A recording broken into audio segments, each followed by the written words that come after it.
Hello everyone. Can you guys hear me?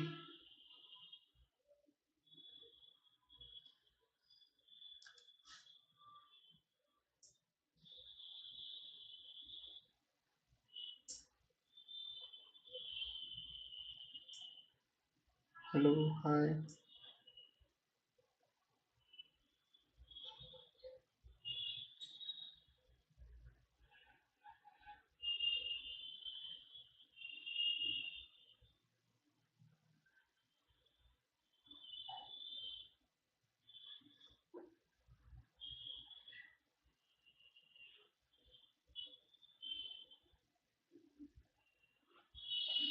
Hey, hello, hi, GM Coach. Can you hear me?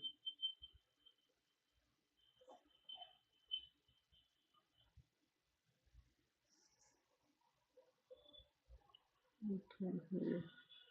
Yes. Thank you, Nitin. So let's just wait for 5 minutes, and we'll kick off the session.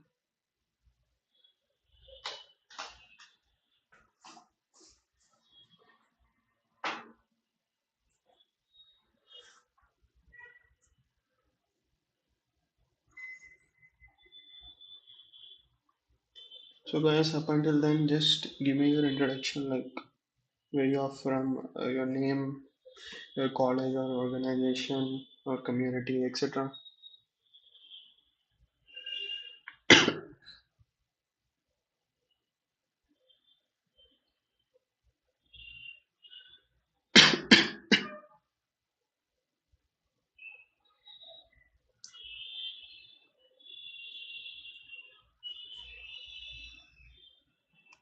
Just share it with your friends, guys. Just share the link.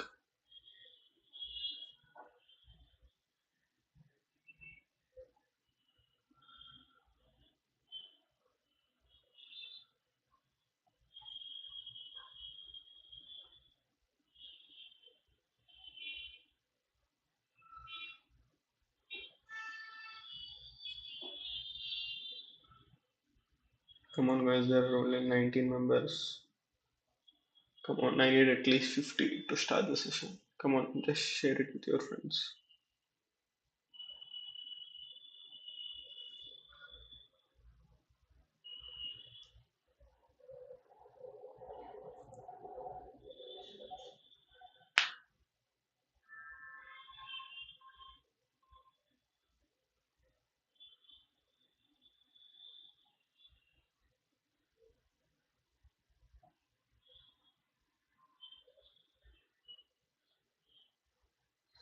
Hello everyone.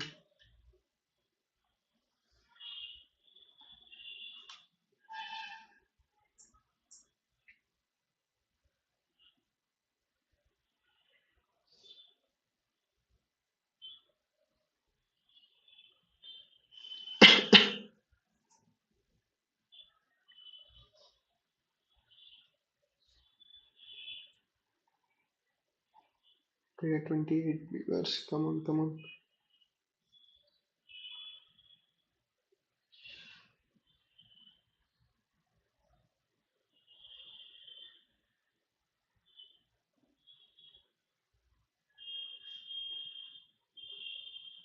Sound was disturbing.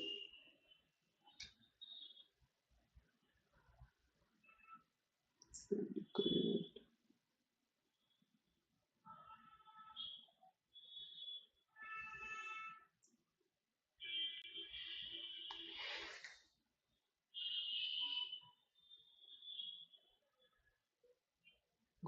Good evening, Rangadas garu.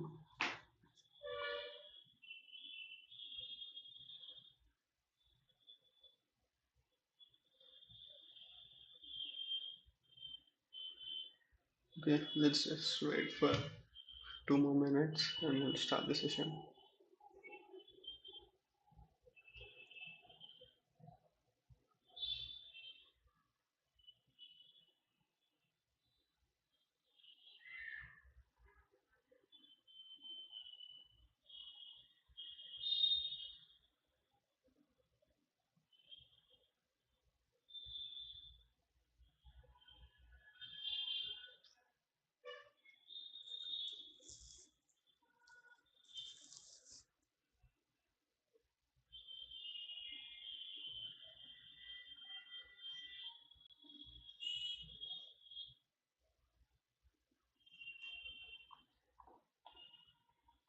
Still, there's a minute, guys. Just share it with your friends. Come on, there are only 31 people. Share it in your college groups, communities, everywhere. Come on.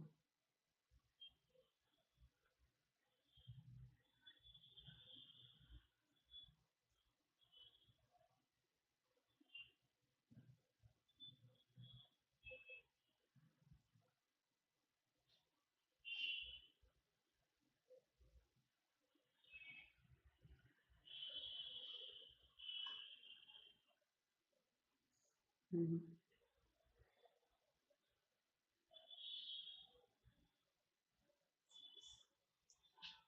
Okay, there are 33 viewers right now. Come on, guys, come on.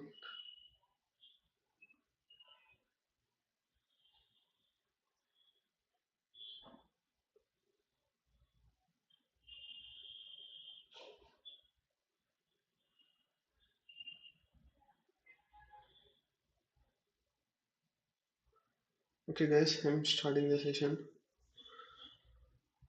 Mhm. Okay.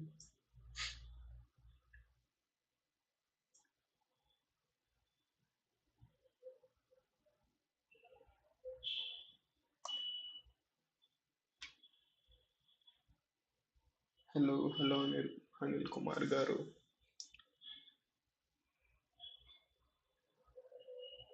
Okay, so today we are going to discuss about security concepts and incident responses. Yeah, first topic is authentication. Uh, while explaining this topic, I want to also explain about authorization. So just take this example, guys. Authentication is a process of verifying the identity of a user. Like it ensures that the person or entity is who they claim to be. Okay, I'll just give you guys an example, a random example. Imagine you are attending a party, and at the entrance, there's a security guy who asks you for your ID, and he checks your ID to confirm that you are indeed the person you claim to be by verifying your photo and details on the ID. So this is a normal example of authentication. The ID that you show is, uh, it's called authentication. And authorization, on the other hand, is the process of determining what a verified user has permission to do within a system or environment. It involves granting access rights and permissions based on the user's verified identity. Oh, hello Rakesh, hello Rakesh. So let's just take that party scenario. Once you've been authenticated and allowed into the party, the host provides you with the different colored wristbands based on whether you are a regular guest or a VIP guest or a staff person. And these each colored wristbands grants different access rights, such as access to VIP lounges, exclusive areas, or staff-only zones, etc., which dictates what you are allowed to do within the party. Good evening, Dhanesh Garu. So, yeah, like this party scenario, there are many other cases. Can you guys give me an example of where you can see authentication and authorization? It might be, general guys, no problem. Come on, come on.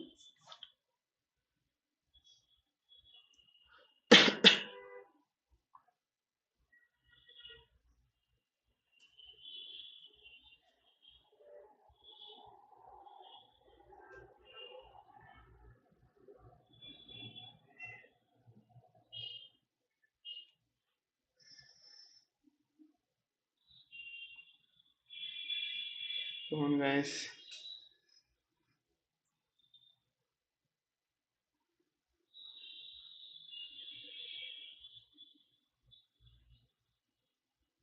WhatsApp. Okay. Yeah. That is a case. Hmm. WhatsApp, you are authenticated. Hmm. Okay, that's a good example. Yeah, social media. That's hmm. Nitin Raghavendra. Staff login, user login. Okay, okay. That is an example of authorization. Staff login and user login. And Aadhaar card. Hmm. Okay, okay. And that's a good example. So, like in summary, guys, authentication is like verifying your identity, like in the party scenario at the entrance.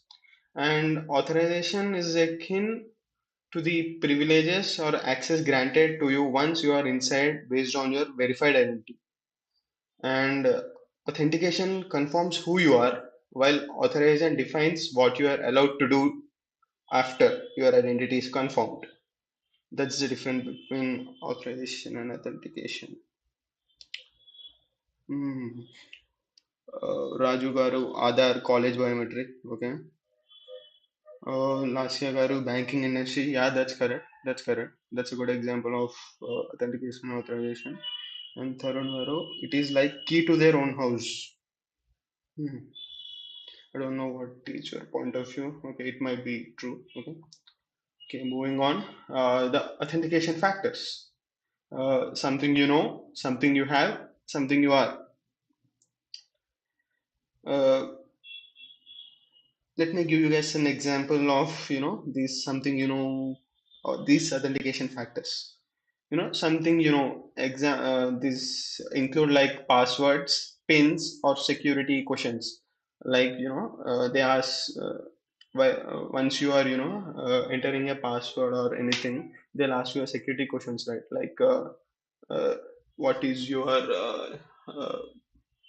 school while you are studying, etc. These are like, something you know. And also, guys, can anyone tell me the full form of PIN? PIN, PIN, which is an example of something authentication factor. So, example of PIN, guys. Sorry, not example, full form. PIN, PIN.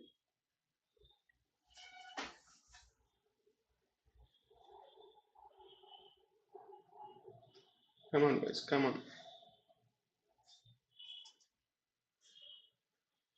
Personal identification num. Okay, I need the full answer, but it's okay. That's right, Nitin. That's right. Personal identification number. Yeah, that is an example of something authentication factor. And something you have, postal index number. No, that's wrong, Anil Garu. It is personal identification number, PIN. In the security terms, I don't know in other like in other scenarios. I'm not sure about the full form.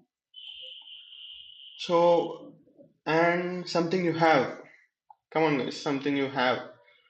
Okay, I'll tell you guys. It refers to the physical devices like smart cards, security tokens, or mobile phones used for two-factor authentication. Something you have. Postal index number, personal identification number. That's correct, Rakesh Garu. And something you are.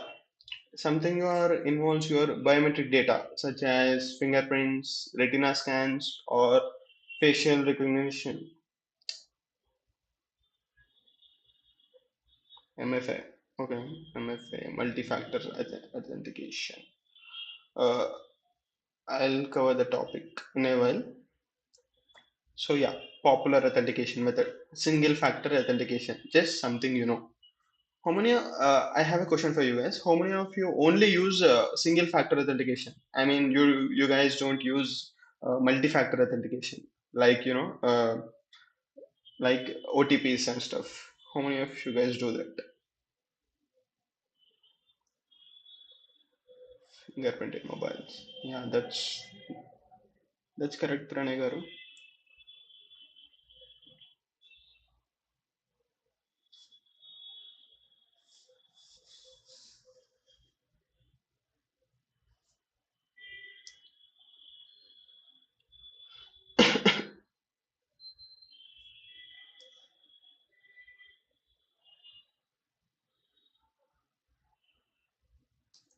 Single factor authentication includes only something, like a password or a PIN or, the social security questions. And I think this is the least protected method, single factor authentication, because it does not provide any security to whatever you're using, like your social media or your banking system.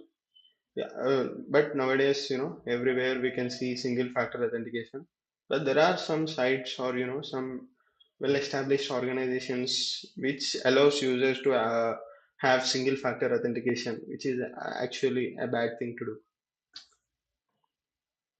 Okay, single factor authentication is just only something but multi-factor authentication, MFA, that includes something plus something you have. That means something when you go to your social media account, let's say Snapchat or Instagram, when you turn on this multi-factor authentication, uh, you just you type your username or your password or email or password, then it will generate an OTP to your registered mobile number. That gives us the example of something you have. That may be or OTP or a registered code or personal set of codes. They'll give you a codes while you switch on the multi-factor authentication. So and the reports say that uh, in the year 2023 there are exactly 60, 65 to 70% people who still have single factor authentication in their mobiles, in their, not mobiles, in their, what do you say, in their social media or wherever this password and username example scenarios come. So that that is actually bad, guys. Principle of least privilege.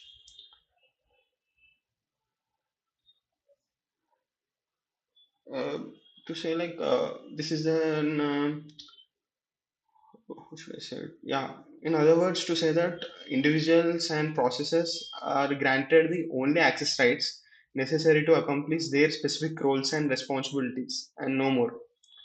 Uh, and like it limits the users and processes to only the minimum access rights necessary for their tasks, reducing the potential impact of security breaches.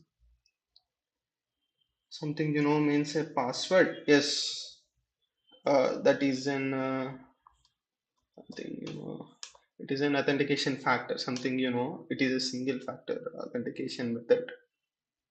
Tarun, so yeah, I'll give you an example, guys, about what is a principle of least privilege.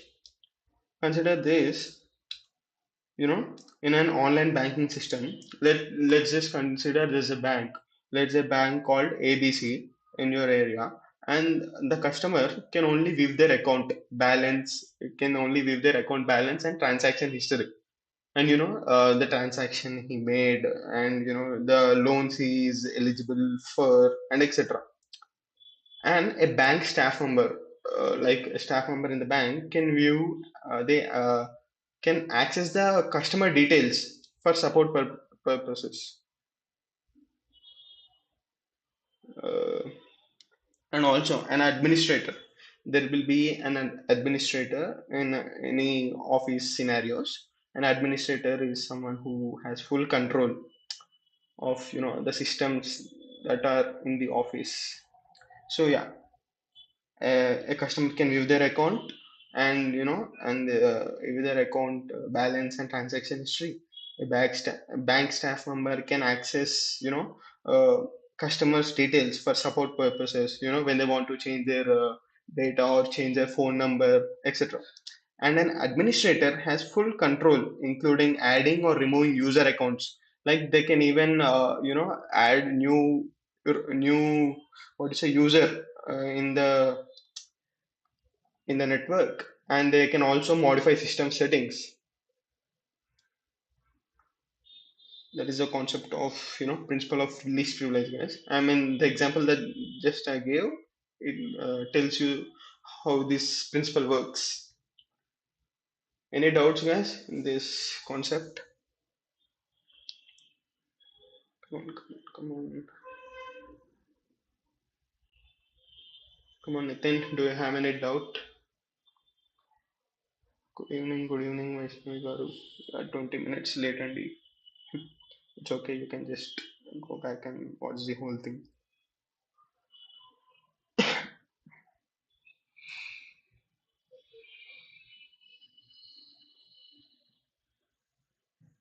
So that is principle of least privilege, guys.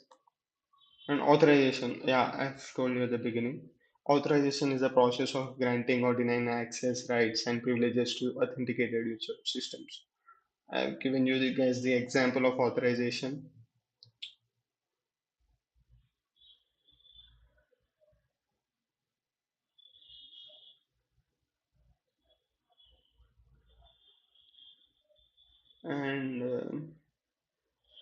and also this is another example of principle of least privilege that I have to say to you guys. That is, you know, in uh, in an software scenario, let's just take and there's a company called XYZ. Principle of okay POP, that is a POLP, principle of least privilege. Real time example Tanvir, is I've told you, I'm saying it again. Let's just say there's this IT company called XYZ, and employees there are given standard user accounts with basic permissions, and administrative privileges are restricted to specific IT staff, which reduces the risk of accidental system changes. Good evening, Parveen Garu. Uh, so yeah, administrative privileges. What are these? I mean, these administrative privileges. There is at least a guy in every IT company or a office scenario where he has the access to every other system in this company, where he can just view their details like when did the user was logged in or logged out, and he can even give you guys basic details like he can give you guys your IP address, he can control your network, etc. And this is an example of principle of least privilege. Only the user of or an employee who works there gets the least privilege, like whatever whatever he want to do, but the administrator has the full control of the whole network. Not non-repudiation. Coming to non-repudiation, guys, and these methodologies ensure that people are held responsible for the actions they've taken. I'll elaborate on this topic. See, non-repudiation is a cybersecurity concept which ensures that a sender or a receiver of a message cannot deny the authenticity of the message or its origin. I mean, like they cannot deny that they haven't sent the message.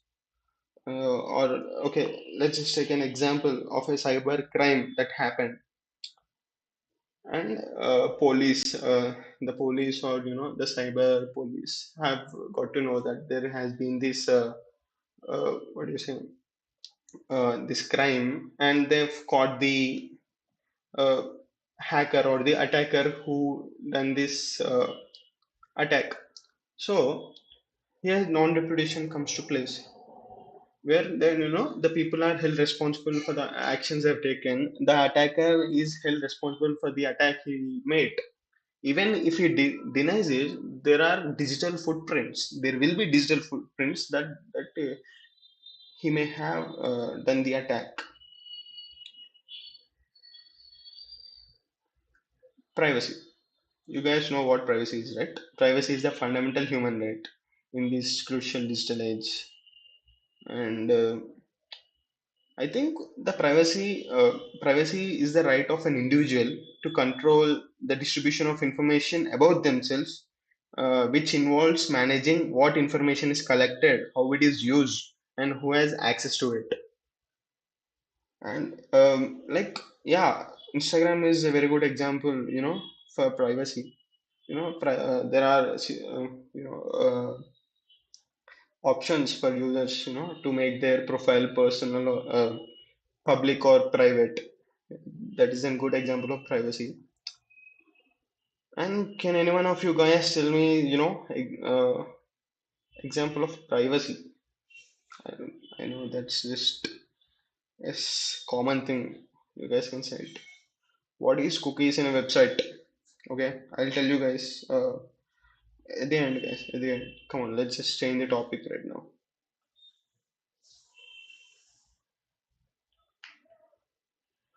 Come on, guys. Example of privacy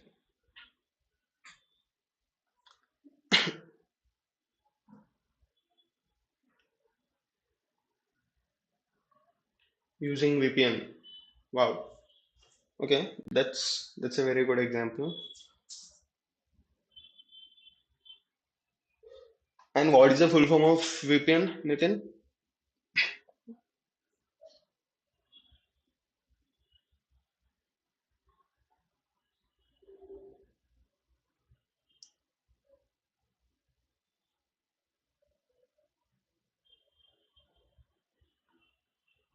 Full form of VPN.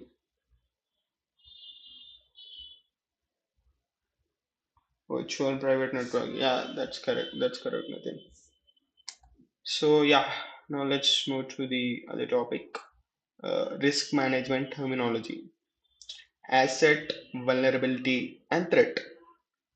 An asset is something in need of protection, and vulnerability is a gap or weakness in those protection efforts. And threat is something or someone that aims to exploit a vulnerability to thwart protection efforts. And I'll give you guys an example of this where this asset vulnerability threat comes into play. Um, let's just think that let's think that asset is something which is a valuable position in your home. This is an random example, guys. Think of it as in jewelry or electronics or something important documents. These are called as your assets. In this scenario, these are your assets: documents, electronics, important documents, electronics, and jewelry. And these are what you want to protect. And vulnerability. Now consider a vulnerability as an unlocked door or a broken window in your home, and these are the vulnerabilities which represent weakness in your home security that could be exploited by an intruder. Okay, vulnerability here is an unlocked door or a broken window. Now, threat in this analogy, a threat is a potential intruder, or let's say a thief or a burglar who could exploit those vulnerabilities to gain access to or damage your valuable positions. Okay, let's just put it together, guys. I think you guys are confused, I guess. Okay, Parveen, yes, virtual private network, that's correct. Okay, so asset, I'm putting it all together, guys. An asset is jewelry or jewelry, electronics documents. Here the vulnerabilities, unlocked doors or broken windows. And threat is potential intruders or burglars. This is an example scenario, like a general example scenario. Just as in cybersecurity, an asset is what you want to protect. Let it be a data, systems, or resources. That is an asset. And vulnerability is a weakness or gap in the security measures protecting those assets. And using Tor browser. Okay, that is an example. Good guys. Yes, I need your answer for what is vulnerability in an example for vulnerability in cybersecurity terms. I've told you what is an asset in cybersecurity terms. An asset is something you need to protect. That is a data or a resource or networks example. And I need you guys to tell what is a vulnerability. Threat, we know a threat is a hacker or an attack or a malware, ransomware, etc. I need to know what is vulnerability. Come on, guys. Come on, Nitin Garu. Come on, Parveen Garu. Just think. Vaishnavi Garu, Pranay Garu. Come on, Rakesh Garu. Anil Kumar Garu. Come on.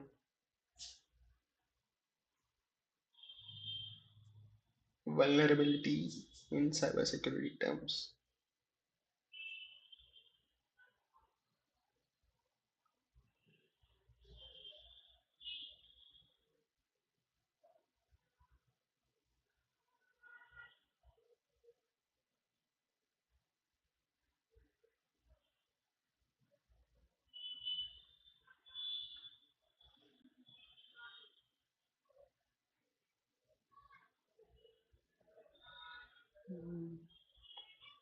Okay, let me just tell it. What is a vulnerability?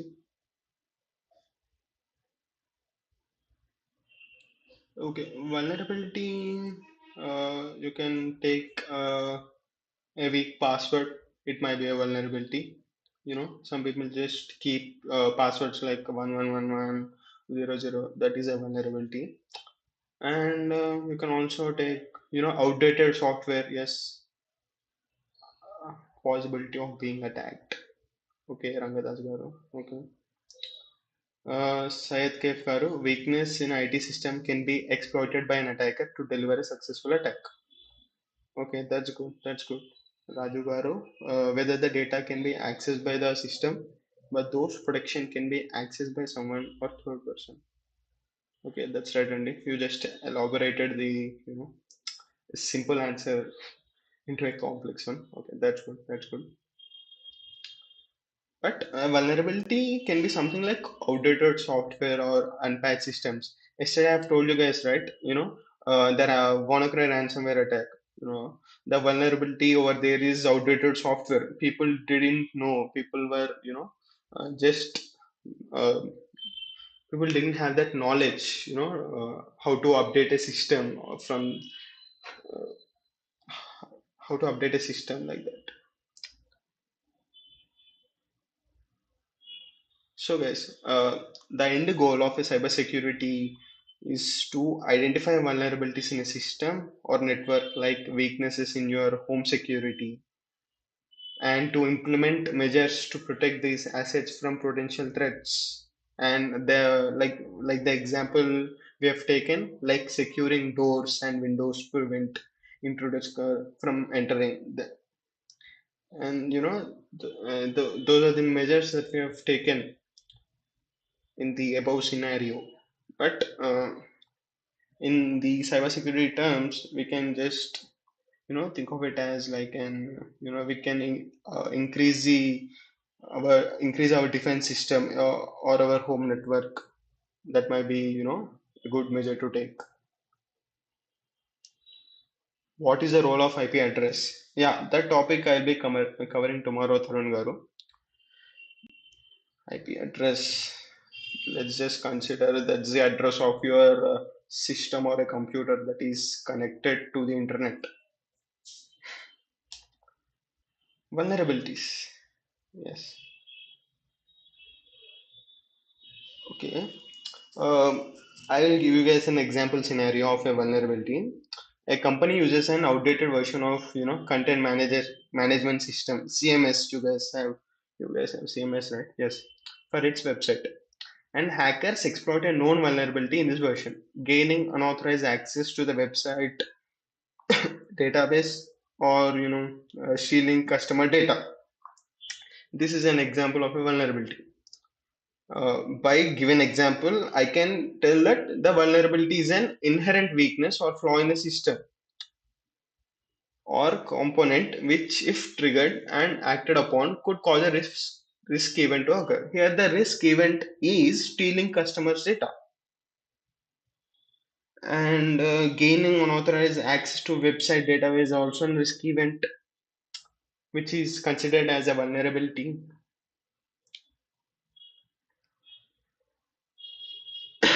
And prevention. What is the prevention to vulnerabilities? I can say that regularly updating software with security patches provided by developers helps prevent exploitation of known vulnerabilities and enhancing system security. This is the example of WannaCry ransomware attack of 2017. The- Of if they have updated the software with security patches provided by the developers, by the Microsoft. Uh, I guess the cyber department, the cyber police, I guess they wouldn't have lost $4 billion. That is the role of updating system software. When will you teach how to hack a system to check its vulnerability? Tarun Garu, that's a lot to know right now. Let's just cover the basics. Redundancy. Well, redundancy can be is widely used in various fields like including engineering or information technology and telecommunication to enhance fault tolerance and minimize downtime. uh, I will give you guys an benefits of redundancy. Redundancy gives us increased reliability, and it minimizes our downtime. It helps in disaster recovery and fault tolerance. These are the benefits of redundancy, guys. So increased reliability means that redundancy provides backup systems ensuring continuous operation even if primary components fail. Let's just take a scenario, guys, where your company's or a XYZ company's network has been hacked and all the potential data or customers' data has been exposed. And these, backup systems, what they do is they ensure that continuous operation even if the primary components fail. And fault tolerance. Redundant components can take over seamlessly in case of failures, and it ensures that uninterrupted operation and minimizing service disruptions. And minimize downtime. Redundancy reduces downtime and service outages, and it ensures continuous availability of services and resources. And the last, disaster recovery. Geographic redundancy safeguards against site-wide failures and enables us recovery after natural disasters or large-scale outages.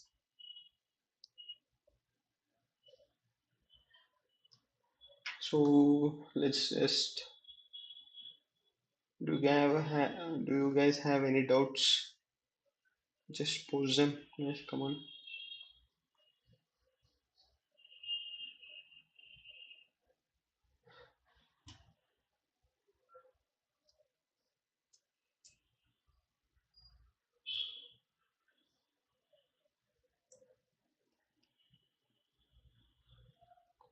If no, just just post a chat or post a comment telling that just go on, or let's cover the next topic.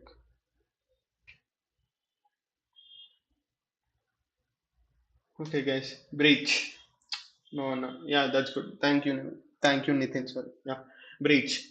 The loss of control or a compromise, unauthorized disclosure, unauthorized acquisition, or any similar occurrence. I'll give you guys an example and elaborated, meaning of what is breach is. Where a person other than an authorized user accesses or potentially accesses PII, or authorized user access personally identified information or other than authorized purpose. Okay, guys, what is the full form of PII? Next topic. Okay, okay, Rakesh garu. PII, guys, come on. PII. Okay, I'll tell you guys. It is personally identifiable information. Personally, P identifiable I and information.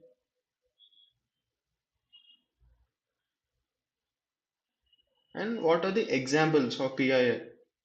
Any guesses, or can you guys give me an example of what is PIA? You know, the information which identifies as it is due, or Come on, guys. Any example of PII? Come on.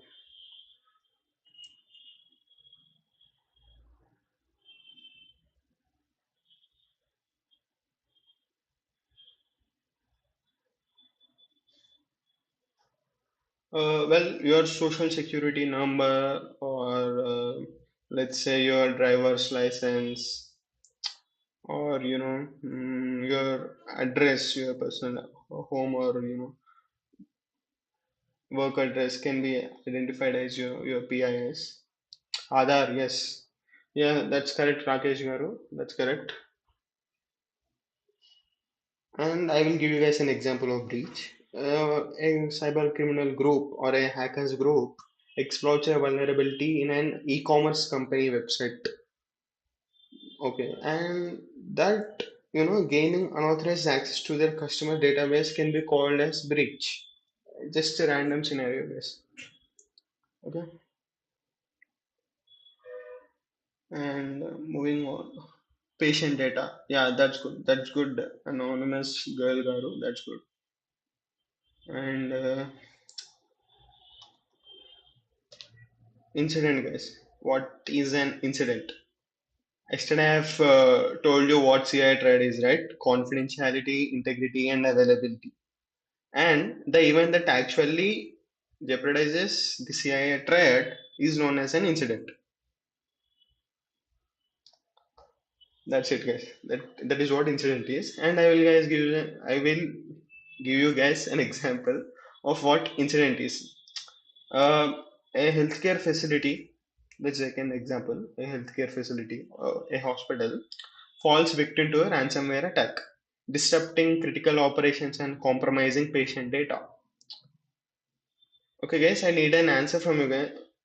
Okay, okay, I need an answer from you guys. What do why do hackers hack into what do you say uh, healthcare facilities, the hospitals? I mean, like, what is the use of hacking into healthcare facilities? I mean, okay, to steal the data, I know. I mean, what do people do? I mean, like, what do they do with the data? Any, like, just think, what is the use with that data, with the patient's data?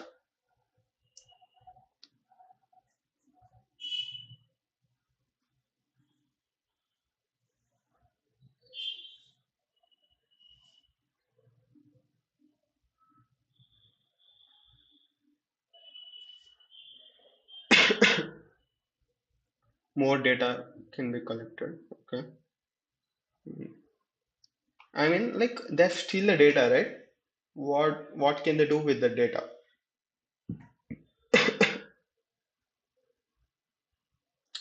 Insurance fraud. Hmm.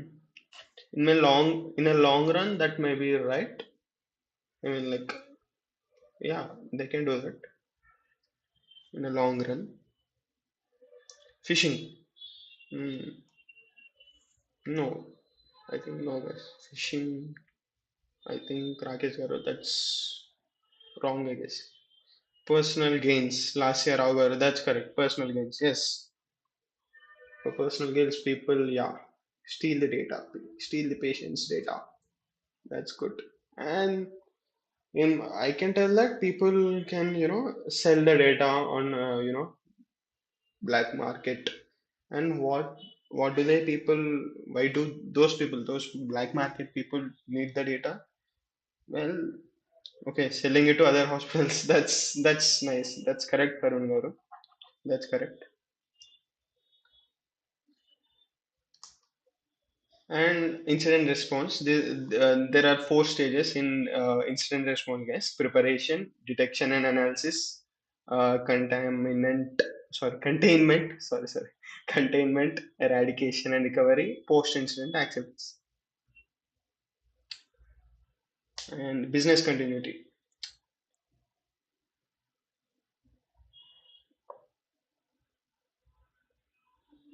Okay, business continuity refers to an organization's ability or a company's ability to maintain essential functions and operations during and after disruption, ensuring the timely delivery of products or services to other customers even in the face of adverse events. let's take an example, guys. Business continuity. Let's just say there's an organization or an e-commerce, okay, e-commerce website, and that was hacked by an hackers group, and they have to ensure that the business must be continued. The customer should have their products on time, and also the customers must be able to shop products online. In these cases, what they do is they call for backup servers. Anonymous girl, maybe they want them to die in the long run. Okay, in the long run. Come on. So yeah, they have this redundancy plans for business continuity. They have these, backup servers, or uh, there might be even policies between two companies, two organizations, that even if we face the policies may state that even in the event of any disasters like the like hacks or anything, uh, we might use your resources like servers, etc., for our business continuity. I think that's it for today. In the next session, we are going to cover the most celebrated IT topic, networking. Before I end the session, guys, I want to show you guys a tool. uh, I think some of you know it. This tool, what will be, what will they gain by selling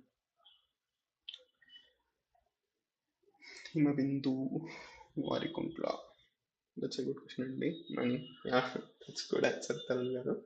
So I want to show you guys a tool before you guys leave, and it will be interesting, guys. Okay, okay. In 5 or 6 minutes, I'll be posting the attendance link in this chat. You guys can fill it out. And this tool that I have talked about is called EXIF tool. It is EXIFTOOL.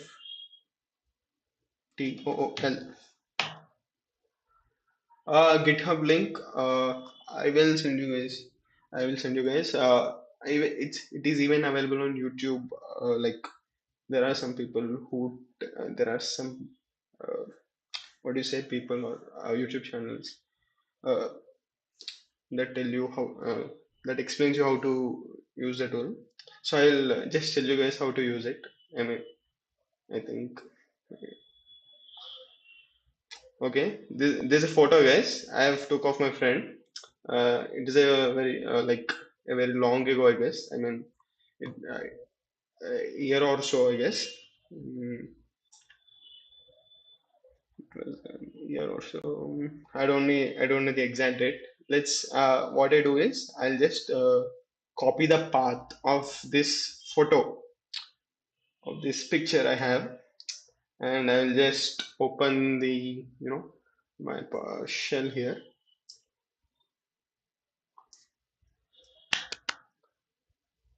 and I'll run the command exif tool, and I'll paste the path. And can you anyone tell me what does this do? Come on, man.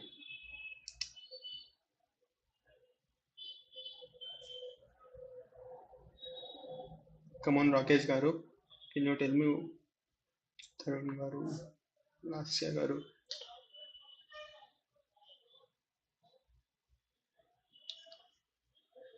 EXIF tool, it provides us the information. How much information a single, what do you say, image contains. Just look at the information, guys. Just look at the information that one photo has.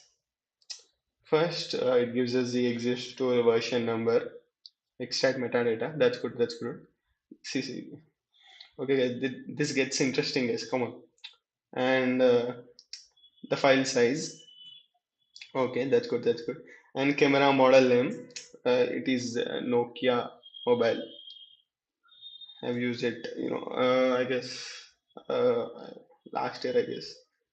And the date and time of origin. Manipulate the image. We can't manipulate exactly, but yeah. um, the date and time of the image, it was exactly an year back, I guess. Yeah, October 3rd, 11:50. That's good, that's good. And what more do I get? What more do I get? Okay, okay. I get the GPS position, guys. I got these coordinates. I'll just, paste it in the maps. Let's see that if I get, the exact location of the image or not. I've copied it, and uh, um, let's just say maps dot. Sorry. Yeah, yeah. Okay. I'll just paste this.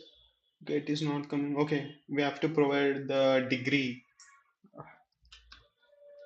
Degree symbol. Where I can get this. Okay, I'll just copy it. I'll paste it over here, guys. Okay, okay, it's right. That's correct. And I paste it. Okay, and voila. I've got the exact location of where I took that photo. Here is the exact, what do you say, the pinpoint. I don't know. The pin on the map of where I took the photo. That's awesome, guys. That's awesome. I mean, there are thousands of tools online where we can do these kind of things. And there are some, what do you say, uh, uh, rules, or what do you say, not rules, for this tool to work. And the image should not be broken. I mean, like you can't send the image on WhatsApp, it will be broken. Mm, I think that's it, guys. That's it for today. I'll just post the attendance link in the description, or the chat. How was it, guys? How was the tool? Can you guys give me just a quick, what is it, feedback, I guess? How was the tool? How was the session today?